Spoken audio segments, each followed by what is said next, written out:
Well, welcome to the continuation of 4.2, still working with standard form and vertex form of quadratic equations and functions.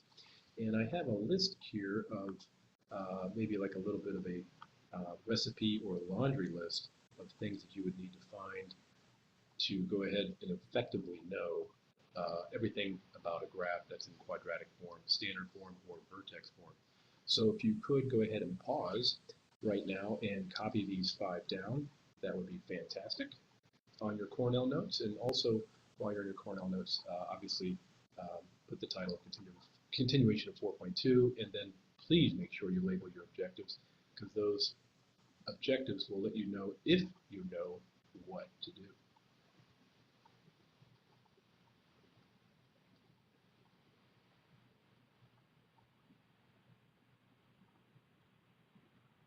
So the first thing we need to find here is the actual vertex. So we're looking for the actual HK.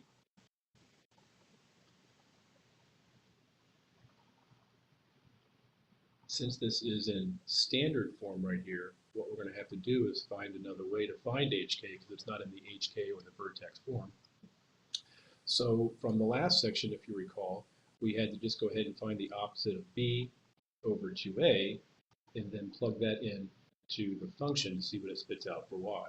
Again, this will be your Y and your X for your vertex, and also determine your H and K. They're all the same thing. So let's go ahead and take the opposite of B over 2A, opposite of 2, which is B, over 2 times whatever A is. In this case, it's negative 2. And that's going to simplify to negative 2 over negative 4, otherwise known as positive 1/2. So that is our X value, positive 1/2.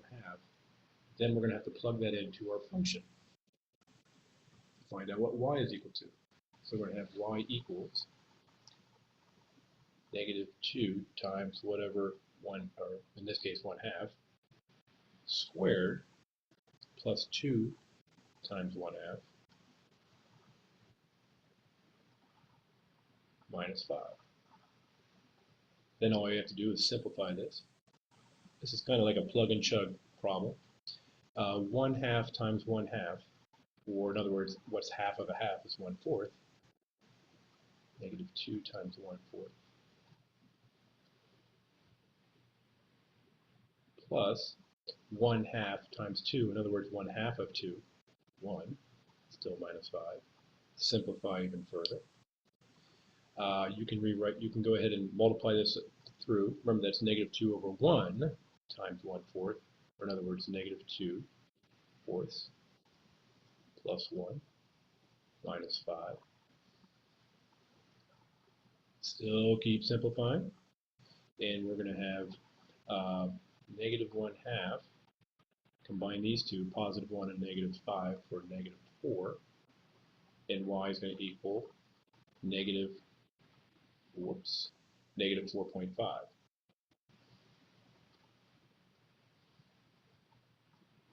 Or 4.5, either way. So our vertex is going to be my H value, which is 1/2, or my X value, and my K value is going to be negative 4.5. So you can leave things as a fraction or as a decimal. I think it's easier to leave things as a decimal when you're graphing. So we can leave that this point as a fraction or as a decimal. I think it's easier to use a decimal when you're trying to plot these graphs. Now let's take a look at the finding the y-intercept here. I'm going to go ahead and scratch this boo-boo off here.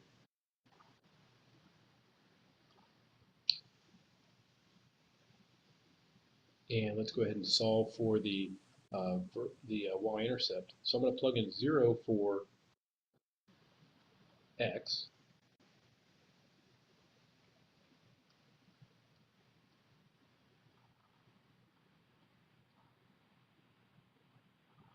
These, in effect, are going to be 0, so your y is going to equal negative 5. And that's going to be your y-intercept, 0, comma, negative 5.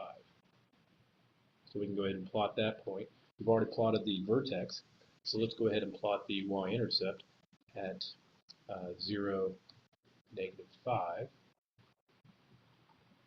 And the nice thing about this is that since we have this axis of symmetry at 1/2, we know that we get a mirror image on the other side of the axis of symmetry right here. So if you wanted to sketch that graph, you've got the top right here, nice kind of smooth curve. It should be kind of cup shaped right there. And there is your graph. Our vertex is labeled, our axis of symmetry is labeled. We have a mirror image of our y-intercept, which is kind of nice, and we've completed a sketch of the graph. Let's go ahead and scroll down and take a look at another one. What is the graph here? Well, we first have to find our HK. Always got to find the vertex first. That seems to be the key to all these graphing problems. Find your vertex first. So I have to find the opposite of B over 2A. And remember, I only do that when it's in the standard form. And then I'm going to plug that into the function and see what it spits out for y. So let's take a look at -16. The opposite of -16. All over 2A, 2 times A. And that's going to become a positive 16 divided by 8. Still getting used to this sketch pad. It's all right. So that's going to be positive 16 divided by 8, otherwise known as 2. So now that's my x value for my vertex. I'm going to go ahead and plug that in to my function to see what it spits out for y.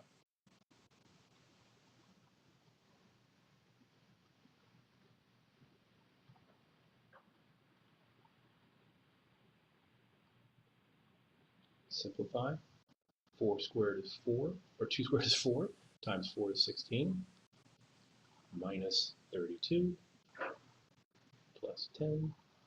Simplify, and you're going to have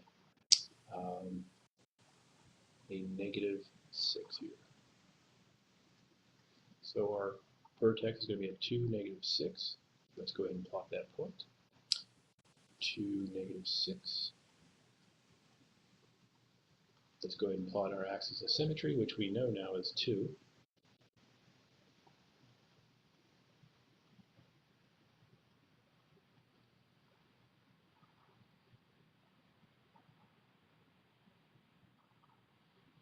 Then we can go ahead and find our y-intercept. Plug in 0 here for all these. So if you want to, you could have y equals 4 times 0 squared minus 16 times 0. I think it's minus. Let me go double check here. Yes, it is minus. And then plus 10. This in effect are going to be zeros again, and your y-intercept is going to be at 10. So the coordinate is going to be 0, 10. It's going to be your your y-intercept. So I'm going to go to 0, 10. And again, the nice thing about having an axis of symmetry is that you get the mirror image from the axis of symmetry. This is over 2, so this one's going to be over 2. And there you've got your nice little sketch of a graph. Let's see how good we can do here. As in Math World, remember, just make your dot bigger, of course. And let's see if I can get this one done. Kind of better, but not really. Okay, where you guys get the idea. Thank God it's just a sketch. Let's take a look at another example. This one, they're asking us to convert in standard form to vertex form. So this is your standard form, and they want us to put it in vertex form. In other words, we need to know A, H, and K. We need to find A, H, and K. Why don't you guys go ahead and pause right now and copy this down.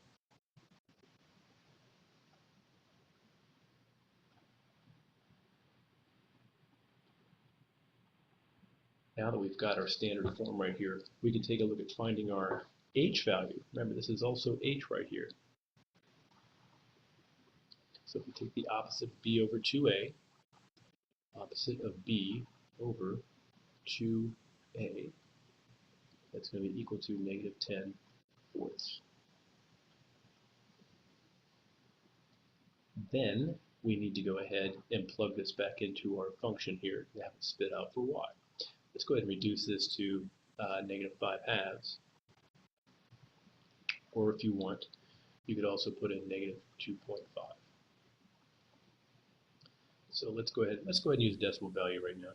2 times negative 2.5 squared plus 10 times negative 2.5 plus 7, and start simplifying here. Well, if you recall a little bit from multiplying squares, 25 times 25 is 625, but we've got a decimal value here, so really it's going to be 2 times 6.25. That's going to be positive because a negative times a negative is going to be positive, plus 2.5 times negative 2.5 times 10. It's going to be a negative 25. Plus 7. 2 times 6 1/4 is going to be 12 1/2. 12.5 minus 25 plus 7. Now remember, 12 1/2 is half of 25, so really you're going to be simplifying this to negative 12.5 plus 7. And combine those two, and you're going to have y equals negative 5.5. So there's our vertex at negative 2.5, comma, negative 5.5. And again, that is our h and k value. So now, let's go ahead and plug this into the vertex form. Y equals a times x minus h, whole thing squared, plus k. Plug in our h and our k here and here. But before we do that, I got a question. What is our a value? Well, guess what? Our a value goes all the way back to here. We've already got it. That's easy. Negative h, opposite of this, so it's going to be plus 2.5. And then your k value is what it is, negative 5.5. And you have just converted from standard form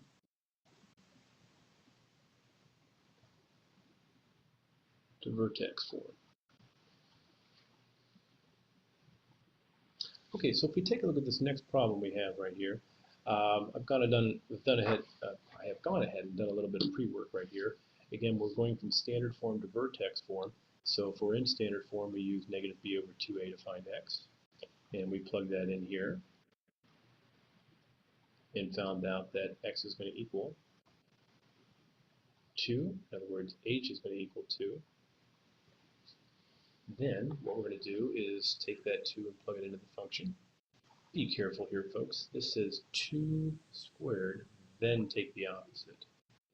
Square whatever x is, then take the opposite. So you plug this in, simplify, and you're going to have y equals negative 1. In other words, k equals negative 1. You can go ahead and pause this and copy this down if you'd like. Now let's go ahead and just plug this back into the vertex form.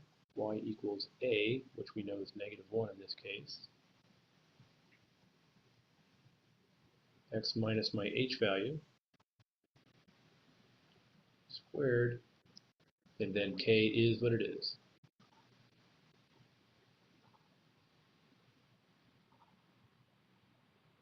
Here's another one that you guys should probably try on your own and bring those in on Monday, and we can check those on your Cornell notes.